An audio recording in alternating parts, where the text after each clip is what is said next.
Welcome to this deep dive. And we're going way back in time today, about 65,000 years, to Europe. Okay. And, you might be thinking this would be, prime time for early Homo sapiens. Right. But as it turns out, the continent was dominated by another intelligent hominid, Neanderthals. So today we're going to explore how they lived and what ultimately led to their disappearance. Yeah, it's fascinating to think that, for so long, Neanderthals were kind of relegated to this simplistic caveman image. The more we learn, the more we realize just how sophisticated they really were. Yeah, and the research that we have for you today really does flip the script on those old stereotypes. It turns out they weren't just surviving, they were creating, innovating, and expressing themselves in ways that might surprise you. Yeah, for example, the use of red ochre. It wasn't just about pigment, it was about symbolism. Perhaps ritual, maybe even early forms of self-expression. And then there's the jewelry. They were fashioning beads and pendants from shells and bone. It suggests an appreciation for aesthetics, a desire to adorn themselves, to stand out. This wasn't just about utility. Exactly. And speaking of expression, let's not forget the cave art. We're not just talking about random doodles here. These were deliberate designs, patterns, even hand stencils found deep inside caves. It suggests a level of abstract thought that challenges our previous assumptions. Yeah, it makes you wonder what those cave paintings meant to them. Were they storytelling, recording events, or maybe even spiritual expressions? That's a question that still has archaeologists scratching their heads. But what we do know is that Neanderthals were capable of complex toolmaking. Take birch bark resin, for instance. They figured out how to extract it and use it as an adhesive for hafting tools, as a sealant, even potentially as an antiseptic. And the fact that they figured out how to create fire on demand, that completely changed their relationship with the environment, allowed them to cook food, stay warm in harsh climates, and even potentially ward off predators. Yeah, it was a game changer. But what's even more impressive is that they didn't stop there. They developed specialized tools for specific tasks, demonstrating a deep understanding of their materials and the mechanics of crafting. Yeah, their toolkit was quite advanced. We found evidence of finely crafted stone points for hunting, scrapers for preparing hides, even bone tools for delicate tasks. It suggests a level of craftsmanship and ingenuity that we might not have expected. Absolutely. And their ingenuity wasn't just limited to technology. We also see evidence of care for the sick and injured. Fossil records reveal healed fractures, suggesting they had ways to splint broken bones. We even find individuals who lived with severe disabilities, indicating that they received long-term care from their communities. It paints a picture of the society that valued its members, that looked after its own, not the ruthless survival of the fittest image we might have envisioned. Exactly. And then there are the burial practices. Intentionally burying their dead, sometimes with symbolic objects or ochre, suggests a level of ritual and reverence for the deceased. It really does challenge the notion that Neanderthals were simply primitive beings driven solely by instinct. It seems they had a rich and complex culture that valued artistry, innovation, and perhaps even spirituality. But then a major shift occurred around 45,000 years ago. That's when Homo sapiens arrived in Europe, marking a turning point in history, and as you might guess, the beginning of the decline of the Neanderthals. A coincidence. Or something more. Well, let's consider this. For hundreds of thousands of years, Neanderthals thrived in Europe. They were well adapted to the environment, had sophisticated tools and culture, and yet shortly after Homo sapiens show up, they begin to disappear. That's quite a timeline. It does make you wonder if the arrival of Homo sapiens was the catalyst for their extinction. It's certainly a key piece of the puzzle. But before we jump to conclusions, there's a common misconception we need to address. You know that famous March of Progress image? The one that shows a linear progression from apes to humans. Yeah, the one that makes it look like evolution was a straight line with Homo sapiens at the finish line. That image is misleading. Evolution wasn't a neat and tidy process. It was more like a branching tree with many different lineages. Neanderthals weren't some failed prototype of Homo sapiens. They were a separate branch of the hominid family tree with their own unique strengths and adaptations. So they weren't less evolved, they were just different. Exactly. And their extinction is a complex story, one that we're still piecing together. It's a reminder that even successful species can be vulnerable to change. So let's delve into the theories surrounding their disappearance. Why did Neanderthals vanish from the Earth while Homo sapiens survived? Well, we don't have a definitive answer, but there are several leading theories that we can explore. Let's dive into those theories and see what insights they offer into this evolutionary mystery. What are the main contenders? One possibility is climate change. Neanderthals were well adapted to the cold, glacial environments of Ice Age Europe. But around the time Homo sapiens arrived, the climate began to fluctuate, leading to shifts in vegetation and animal populations. So they might have struggled to adapt to these rapid environmental changes, especially when faced with competition from a new adaptable species. Exactly. Another theory is resource competition. Homo sapiens, with their slightly different skill sets and perhaps even larger social networks, might have been more efficient at exploiting resources. So even if they weren't directly fighting, they might have been outcompeted for essential resources like food and shelter. And then there's the possibility of direct conflict. While evidence is limited, it's not impossible that there were clashes between Neanderthals and Homo sapiens. After all, they were competing for the same resources in a changing environment. So maybe competition turned violent, leading to the demise of the Neanderthals? It's certainly a possibility, but it's important to remember that we don't have conclusive evidence to prove or disprove any of these theories. It's more like a puzzle with missing pieces. But here's a thought-provoking twist. Did you know that Homo sapiens almost went extinct themselves around 100,000 years ago? That's right. It's known as the Human Genetic Bottleneck. By analyzing DNA from modern humans, scientists have estimated that the global population of Homo sapiens dwindled to as few as 1,200 individuals during that period. Wow. That means every single person alive today is descended from that tiny group of survivors. Talk about a close call. It really puts things into perspective. Imagine if something like a volcanic eruption or a particularly harsh winter had wiped out that small group. Homo sapiens might have vanished, and Neanderthals might have continued to thrive in Europe. It's a stark reminder that survival is never guaranteed, even for the most adaptable species. And it makes you wonder, what would the world be like today if those roles were reversed? That's a question worth pondering as we continue to unravel the mysteries of our shared past. But let's shift gears for a moment and dive into a fascinating discovery that's reshaping our understanding of the relationship between Neanderthals and Homo sapiens. You know, for a long time, we envisioned this stark separation between Neanderthals and Homo sapiens, almost like two ships passing in the night. But what if those ships actually docked and exchanged some cargo? Okay, I'm intrigued. What are you hinting at? Well, recent genetic research has uncovered something pretty amazing. It turns out that most modern humans, except for those of solely African descent, carry a small percentage of Neanderthal DNA. Wait, so you're saying that a part of Neanderthals lives on in us today? That changes the whole picture. It does, and it suggests that the relationship between Neanderthals and Homo sapiens wasn't just about competition or conflict. There were periods of coexistence, interaction, and yes, even interbreeding. So it's not as simple as Homo sapiens wiping out the Neanderthals and taking over. It's more nuanced, more complex, and to be honest, kind of romantic. Exactly. It challenges that old narrative of separate, distinct species. Yeah. And suggests a more interwoven evolutionary history. This interbreeding idea raises so many questions. How widespread was it? What were the social dynamics like? Did they even view each other as different species or just different groups? These are all questions that researchers are still trying to answer. But the fact that we carry Neanderthal DNA within us suggests that their story isn't entirely over.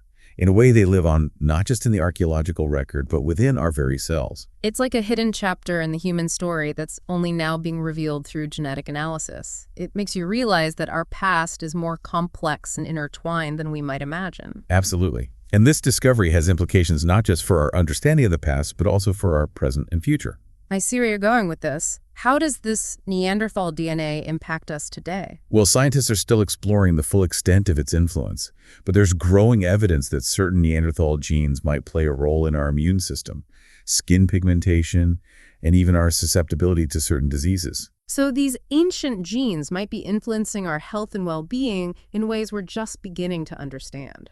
Precisely. For example, some studies suggest that certain Neanderthal gene variants might be linked to a higher risk of developing conditions like type 2 diabetes or Crohn's disease. On the other hand, other studies have found that some Neanderthal gene variants might provide protection against certain viruses or even enhance our ability to cope with high-altitude environments. It's a mixed bag then, both risks and benefits from our Neanderthal heritage. It's like a genetic legacy from our ancient past. It is. And it's a powerful reminder that our evolutionary journey is far from over. We're still learning about ourselves, our history, and the fascinating ways our past continues to shape our present. But let's not forget that Neanderthals, apart from their genetic contributions, were remarkable in their own right. Absolutely. We've talked about their culture and their tools, but one area that really fascinates me is their relationship with the natural world. What can we learn from how they interacted with their environment? Well, for starters, we know they were incredibly adaptable. They survived for hundreds of thousands of years in a wide range of environments, from the frigid landscapes of Ice Age Europe to the more temperate regions of the Middle East. That's a testament to their resilience and resourcefulness. What specific adaptations help them thrive in such diverse environments? One key adaptation was their physique. Neanderthals were stockier and more muscular than Homo sapiens, with shorter limbs and a wider ribcage. This robust build helped them conserve heat in cold environments and provided the power needed for hunting large games. It sounds like they were built for strength and endurance, perfect for navigating challenging terrains and harsh climates. Speaking of hunting, what do we know about their techniques? Were they skilled hunters? Absolutely. Evidence suggests that Neanderthals were apex predators, capable of taking down large prey like mammoths, bison, and deer. They used a variety of sophisticated tools, including wooden spears, tipped with sharpened stone points, as well as thrusting spears for close-range encounters. Taking down a mammoth must have required incredible skill and coordination. What kind of planning would have gone into a hunt like that? You're right, it wouldn't have been easy. There's evidence that they used cooperative hunting techniques, working together to ambush and bring down their prey. This level of cooperation also suggests a complex social structure and advanced communication skills. So they weren't just lone hunters, but coordinated teams working together for a common goal. That's amazing. Beyond hunting, how did Neanderthals interact with the plant world? Were they strictly meat eaters? While meat was a significant part of their diet, evidence suggests that they also consumed a variety of plant foods, including nuts, seeds, fruits, and roots. This dietary flexibility would have been essential for survival, especially during times of scarcity or environmental change. It sounds like they had a deep understanding of their environment and how to utilize its resources effectively. They did.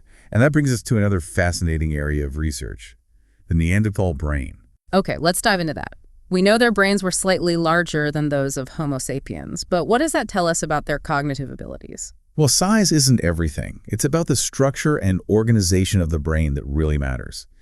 And recent research using 3D modeling and virtual reconstructions is giving us incredible insights into how Neanderthal brains might have worked. They're actually recreating Neanderthal brains virtually. That sounds like something straight out of science fiction. It does, doesn't it? Yeah. But it's real, and it's helping us unlock the secrets of how Neanderthals thought, perceived the world, and interacted with their environment. What are some of the key findings emerging from this research? One area of focus is the size and shape of the olfactory bulbs, the part of the brain responsible for processing smells. Neanderthals had larger olfactory bulbs than Homo sapiens, which suggests that their sense of smell might have been more acute. Interesting. Why would a keen sense of smell be advantageous for Neanderthals? Well, remember their environment. They lived in Ice Age Europe, where tracking prey, identifying edible plants, and even navigating through dense forests would have relied heavily on scent. A powerful sense of smell could have been crucial for their survival. It's like they had a built-in GPS guided by scent. Are there any other brain regions that researchers are particularly interested in? Another area of interest is the frontal lobe, the part of the brain associated with higher-level cognitive functions, like planning, decision-making, and social behavior.